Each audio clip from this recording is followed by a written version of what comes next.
Hey guys, so today I'm going to be looking at people share their scary experiences. So yeah, let's just get right into the video. About a year ago, I was up watching movies late at night when I got hungry and went downstairs for a snack. My room is across from my daughter's room and her door was open. As I was coming back upstairs, I start turning left towards my room when I hear, clear as ever, "Daddy, can you close the door?" I turn around, don't say much and just close it. Once I'm back in my room, I lie down to watch TV when it hits me. My daughter isn't there. She's spending the night at my parents'. I get up and go to her room and sure enough, it's empty. I woke up my wife and she thinks I'm crazy, says I was probably tired and maybe it was the TV. I remember the voice so clear and coming in the direction of her room. It's very possible that it was just my head playing games, but it definitely made me question a few things. That's freaking scary. Daddy, can you close the door? No, I cannot. Close the door yourself, huh? Jeez. I live in an extremely old house. It creaks, it groans. The house isn't completely level, so sometimes unlatched doors swing open on their own. But really because physics. If you sat in my house on a windy day, you'd swear to God it was haunted because the window frames aren't great and the wind screams through the gaps and rattles the glass as though it were angered. I've lived here for a couple of years now. I know every noise this house makes like the back of my hand. I hardly notice it these days, which is why I found it odd that when I was brushing my teeth one night a few months ago, I clearly heard two men's voices on the other side of my bathroom door. Now, it's just me, the dogs, and my boyfriend here. My boyfriend was across the hall laying in bed and the dogs were with him. The voices I heard were clear as day, two older gentlemen. Should we tell them? No, indistinct mumbling. "They in there?" And the second voice did not reply. I obviously yanked the bathroom door open and looked to see who was in my hallway, but there was no one there. I listened for a few minutes, thinking maybe I heard the TV or something. I don't hear anything. I call out and ask if my boyfriend said anything. He hollers back no from where he's at in the bedroom. I go back to my nighttime routine, shut off the bathroom light, and now the hallway is dark. I'm gonna go to the bedroom. I bring my hand down from turning the light switch off, and my hand brushes up against a cold, rough feeling hand. Like someone with a lot of calluses on the hand. I felt the thumb and palm distinctly. Like someone had reached out to grab my hand, but my movement kinda pulled out of the grasp before they could actually grab my hand, if that makes sense. The hand came from behind me, from in the bathroom. I obviously know there's no one in the bathroom. I just left the bathroom. And then I heard someone mumble from behind me. Not words exactly, just kind of a voice, like someone grumbling under their breath.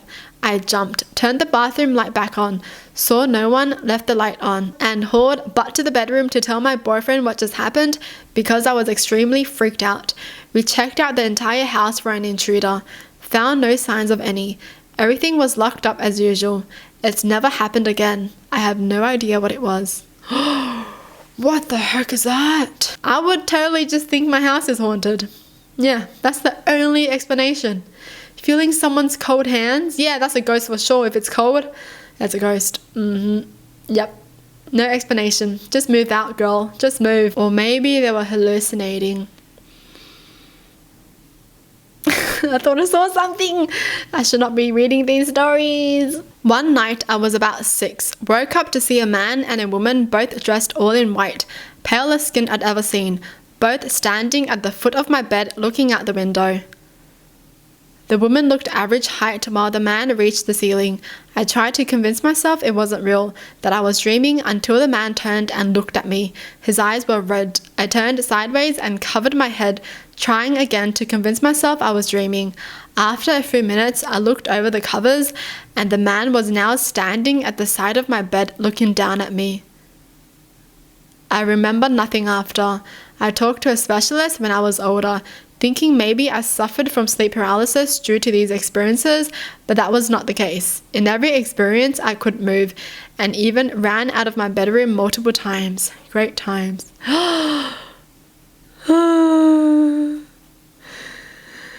What the heck? This is the last thing I want to experience. That's freaking scary. Someone just like tall, as tall as your ceiling, just like looking down at you. And the eyes are red.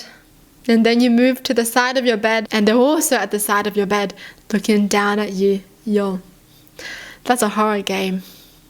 Nah.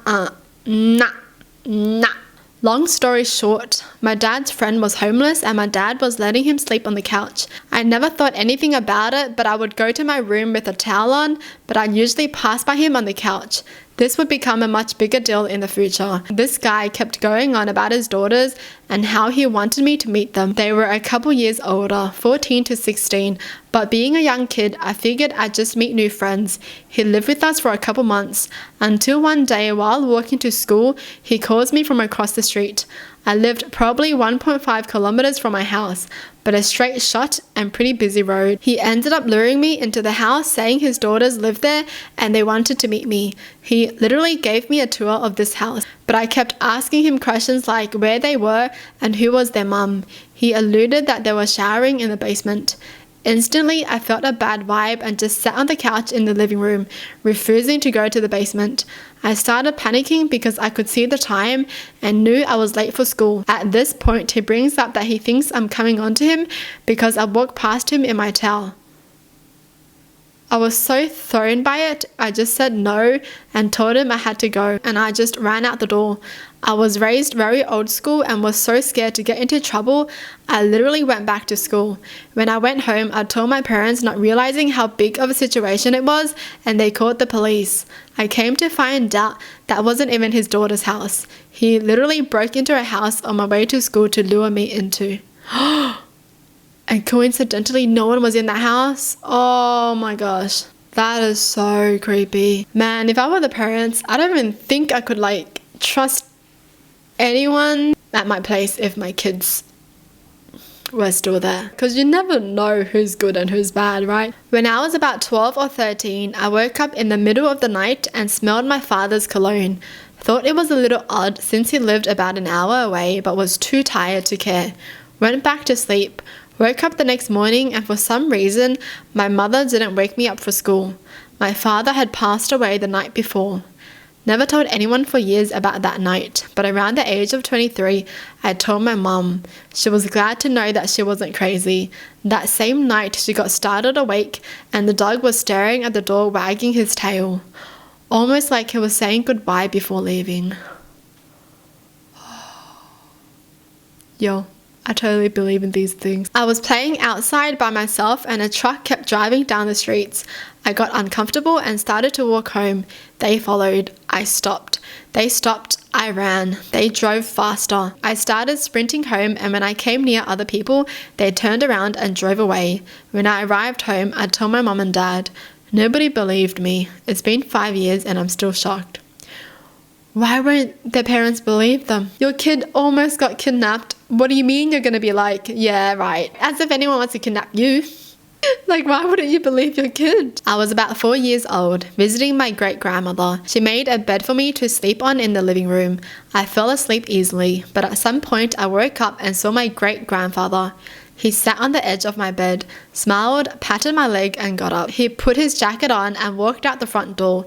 He had been dead for longer than I had been alive and I had never met him. Adults the next morning all laughed at the silly kid with a big imagination. At Grandma's request, I described exactly what he was wearing. Flannel shirt, suspenders, khaki pants. Generic description of any grandpa for the last 100 years. Everyone was still giggling at my cute story. But when I got up to show her how he snatched his jacket from the hook by the door and slung it in one motion, I turned around smiling, only to see her completely pale-faced with tears running down her cheeks. Everyone got really quiet, and we never talked about it again. She knew I had seen him. No one else's opinion matters. Oh. I don't think these stories are scary. I think these stories are very wholesome in a way, especially if you know these people. It's never scary when a ghost is your family, right? You just know that they're there to protect you. Well, that's what I like to think. I always put my keys in the exact same spot after I get home from work. No matter what, they always go in the dish in my living room. One day last August, I had been home from work for a few hours and was cooking dinner when the thought of "where are your keys" stuck in my head. I looked around the corner. Sure, I was going to see my keys in the dish, but there were no keys. I looked around the surrounding area and expanded my search to my purse, jacket, bedroom, only to turn up empty.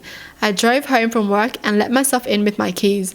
I was home alone and my roommates had been out of town for a few days at that point, so I knew I had them and I knew no one would have moved them. I flipped my house upside down, searching for about 4 hours before I half-heartedly shook my heaviest winter coat hanging in the back of my closet. I found them zipped up in the inside pocket of that coat I hadn't worn since mid-February at the latest. Someone's living with them. That's for sure. Someone's like living with them under the bed, in the attic, in the basement, somewhere, okay? Someone's being a parasite, that's for sure. It's always the most annoyingest thing ever when you try to find something, but you never find it. And then once you don't really need to find it anymore, it just pops up out of nowhere. And you're just like, huh? I'm pretty sure I searched this place before. Why would you only pop up now when I don't need you anymore? This goes with people in my life. I'm kidding. Well, that's it for the video. Hope you guys enjoyed. Tell me in the comments down below what your thoughts are. And as always, thanks for watching. Hope you guys liked it. And I'll see you guys next time. Bye.